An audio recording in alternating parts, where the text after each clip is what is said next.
Big boss హౌస్లో top 1 and 2 almost 5 weeks బ్యాకే fix అయిపోయింది. నిఖిల్, గౌతమ్ ఇద్దరు కూడా టాప్ 1, టాప్ 2 పొజిషన్స్కు దూసుకువెళ్తున్నారు. అసలు నిజం చెప్పాలంటే హోరాహోరీ పోటీ, హోరాహోరీ ఓటింగ్ అయితే జరుగుతుంది. ఈ క్రమంలో Nikhil top 1 almost Bigg Boss season 8 title winner అనే విషయాన్ని దాదాపుగా అన్ని అఫీషియల్ పోల్స్ చెప్పేశాయి.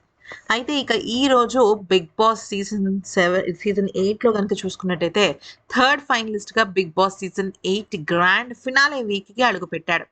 అయితే నిజానికి సీజన్ లోనే టాప్ ఓటింగ్ తో దూసుకు వెళ్ళిపోతున్న నిఖిల్ నీ ఎందుకని సెకండ్ ఫైనలిస్ట్ కాకుండా, అంటే అవినాష్ తర్వాత ఫైనలిస్ట్ కాకుండా ఎందుకని అంత చేశారు అంటే, ఇక్కడ మనకు గమనించాల్సింది ఏంటంటే చా ఈ సీజన్‌లో ఆల్మోస్ట్ 6వ వారం తర్వాత 7 మంది కంటెస్టెంట్స్ వైల్డ్ కార్డ్స్ లోపలికెళ్లారు.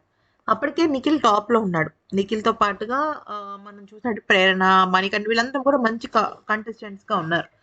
సో, ఏం జరిగింది? నిఖిల్ టాప్ కంటెస్టెంట్స్ అని దాదాపుగా వైల్డ్ కార్డ్స్ వాళ్ళకి వచ్చిన గెస్ట్‌లు కానీ, ఎక్స్ కంటెస్టెంట్స్ కానీ హింట్స్ ఇస్తూనే ఉన్నారు. దీంతో పాటుగా అక్కడ వచ్చిన ఫ్యామిలీ మెంబర్స్ కూడా నబీల్, నిఖిల్ అలాగే ప్రేరణ వీళ్ళు టాప్ 5లో ఖచ్చితంగా వెళ్తారన్న ఒక సెన్స్ అయితే ఉంది. అండ్ గౌతమ్ గూడా. సో, అందుకని ఇంక ఏమనుకుంటారంటే ఒకవేళ ఫస్ట్ నిఖిల్‌ని సేవ్ చేస్తే ఓకే. తను టాప్ 1.